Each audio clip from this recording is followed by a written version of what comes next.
month.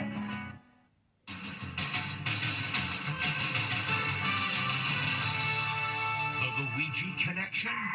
Was Charlie Kirk's alleged assassin inspired by the accused CEO killer? And just revealed the note he left behind. The suspect wrote a note saying, I have the opportunity to take out Charlie Kirk, and I'm going to take it. The widow's battle cry. Why so many are comparing Erica Kirk to Jackie Kennedy. Arizona.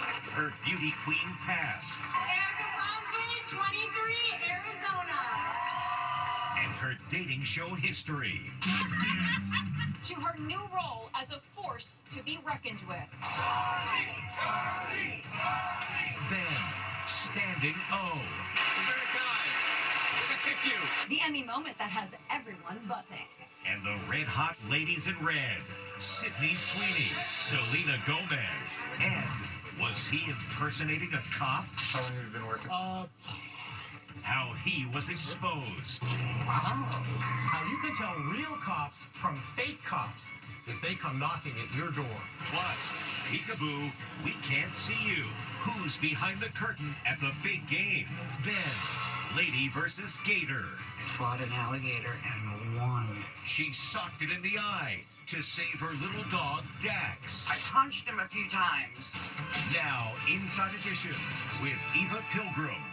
Hello and thanks for joining us. I'm Eva Pilgrim. The Luigi Mangione connection. Social media messages have just surfaced between Charlie Kirk's accused assassin and his friends, and he appeared to be fixated on the young man jailed for shooting a healthcare CEO.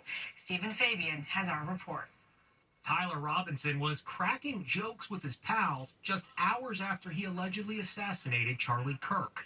Where are you at? A friend asked Robinson in a group chat on Discord, a social media platform for gamers. The friend thought Robinson looked just like the killer in those photos released by the FBI. My doppelganger is trying to get me in trouble, Robinson replied, trying to deflect the suspicions with humor. Tyler killed Charlie, another friend wrote. Then someone suggested they turn Robinson in for the $100,000 reward. Only if I get a cut, Robinson joked. Whatever you do, don't go to a McDonald's anytime soon, the friend advised 22-year-old Robinson. That was a reference to the arrest of Luigi Mangione, the accused killer of United Healthcare CEO Brian Thompson. Mangione was spotted at a McDonald's just 5 days after the shooting. There are several similarities between Robinson and Mangione. Both allegedly wrote messages on the bullets to complete their sick missions.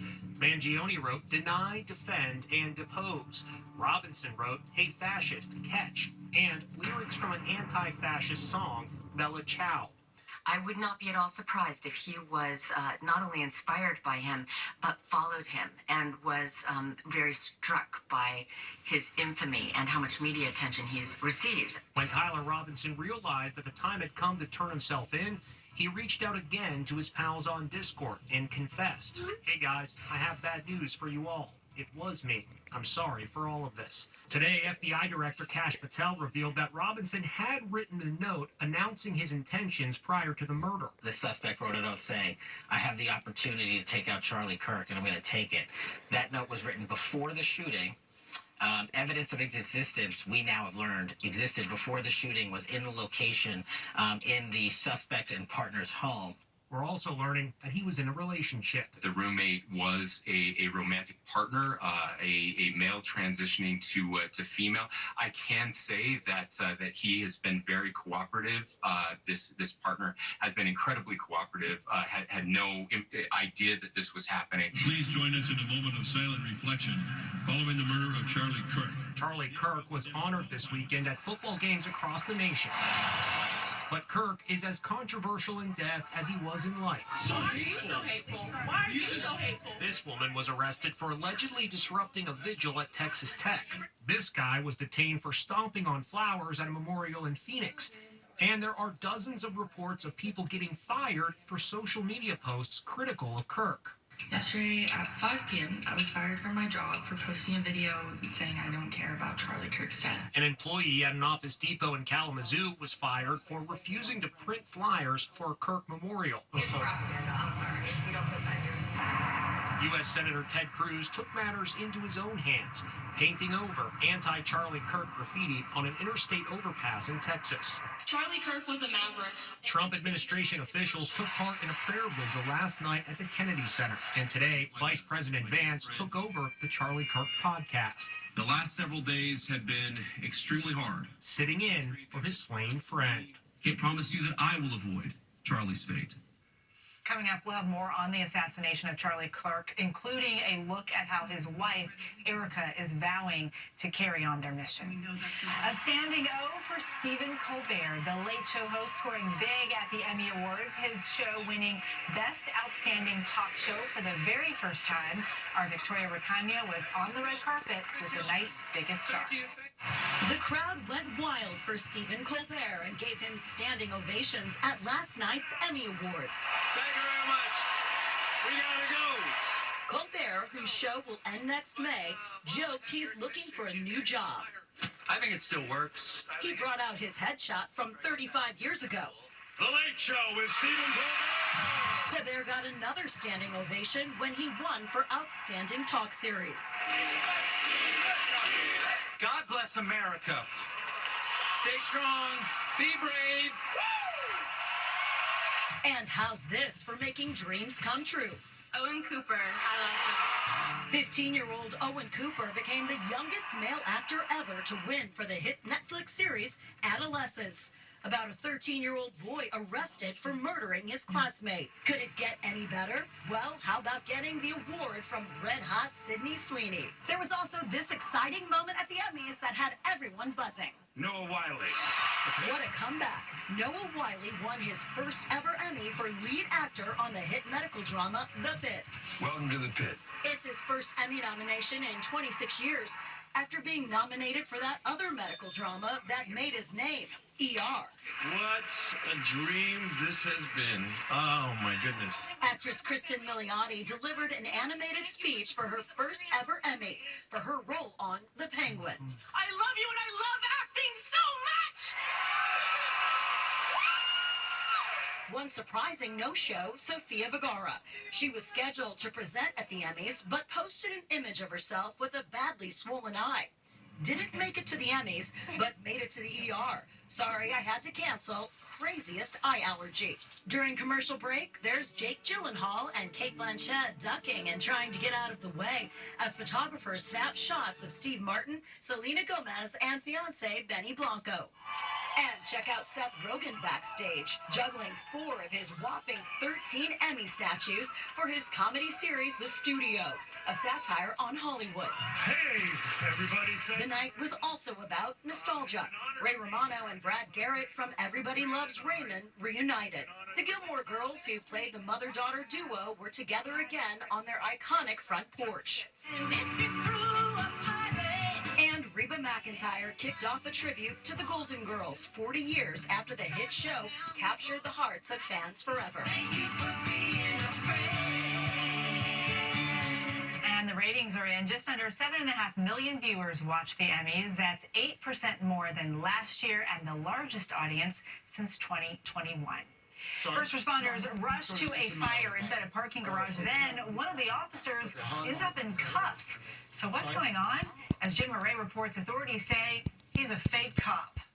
When police respond to a disturbance call, they find another cop already there. But something doesn't seem right. So you work for Edmonds PD? I do. Okay. Yeah, and this is a part-time gig. Gotcha. Do you have your commission card with you? Yeah, give me a minute. When he fails to return with the ID card, police in Bremerton, Washington are certain he's impersonating a police officer, a crime that's happening way too often these days. It is disturbingly easy to get all the paraphernalia you need to pose as a real cop. We rented this uniform at a local prop house. We got handcuffs, badges, patches, even a baton. His name is Michael Scaletta. And look, the night before, they also came upon him in uniform when they were called to a 7-Eleven to deal with a trespassing complaint. Yep, there he was. A quick background check confirms he's a convicted felon. Is it a loaded firearm that you have with you, Mr. Scaletta? Correct. Okay, can you put your hands on the card, please? Can we not do this in front of everyone? I mean, really? Then he's placed under arrest. Mr. Scaletta, you have the right to remain silent. Let's remove the gear. Police tell Scaletta they know about his notorious past and how he was convicted of making a bomb threat in 2015. Me? Yeah, in 2015. I was arrested. I wasn't arrested. Never been arrested. Never been arrested. Never once. Along with police gear, police say they also discovered a firefighting helmet in Scaletta's vehicle. Michael Scaletta has pleaded not guilty to impersonating a police officer. Well, where's Taylor Swift? Swifties were closely watching the first home game of the season for the Kansas City Chiefs, hoping for a glimpse of their idol. But Taylor clearly wasn't in the mood to be photographed. Who's that hiding behind that wall on wheels at yesterday's Chiefs-Eagles game? It's Taylor Swift sneaking into Arrowhead Stadium in Kansas City for fiancé Travis Kelce's first home game of the season. The company that makes it, Screenflex, posted that they got the call to provide privacy and protection for Taylor Swift. Fans on social media are wondering if she's beefed up her security following last week's assassination of conservative activist Charlie Kirk. Unlike past games where the networks frequently cut to Taylor watching from the stands, there was not one single image of Taylor during Sunday's broadcast. At other Chiefs games where the pop star proudly showed up dressed to the nines, this time it was fashion-forward Travis who showed up all decked out, arriving to the game in a navy blue short suit outfit. Unfortunately, Travis wasn't quite as put together on the football field. Throwing his helmet in frustration, he appears to mouth the words, "I'm sick of this blank," after a less than stellar offensive play by his teammates. The game didn't get better. Travis missed this crucial catch from Chiefs QB Patrick Mahomes in the fourth quarter, leading to an Eagles interception and a 2017 victory for Philadelphia. There's always next week. A new battle cry. Charlie Kirk. The Emmy Awards is television's biggest night, so stars called in their glam squads, including Sydney Sweeney, who showed up in a red-hot, strapless dress. These are the ladies in red, and they are sizzling. Jaws dropped across the USA as red-hot Sydney Sweeney strode out on stage in a strapless gown with a heart-shaped neckline. Check out those accessories, a grand total of 175 carats, including a blinding 120-carat diamond necklace. Sydney Sweeney was in red, but again, it was just that one simple color, and she just really stood out. Selena Gomez is getting rave reviews for her Louis Vuitton gown. She was on the arm of fiancé Benny Blanco. It was just classic Hollywood, and she just really was just floating along the carpet. She just looked gorgeous tonight. The Emmys is the first red carpet of the award season, and the Hollywood Fashion Marathon ending with the Oscars. The big names didn't disappoint. Let's talk about all the old Hollywood glamour here on this carpet tonight. They were also combining, too, the old Hollywood with sequins as well. We saw that with Angela Bassett tonight. CBS Morning's Gayle King wore a jewel tone gown, a trend of the night. That's what happens when you put on two pairs of Spanx. Always works. Jenna Ortega spiced things up with strategically placed gems on her top, paired with a black skirt. Kristen Bell had the same idea, taking the popular naked dress look out for a spin. It was stunning. Everyone really was sparkling. It was dazzling on the carpet. So to come, angry Chihuahua.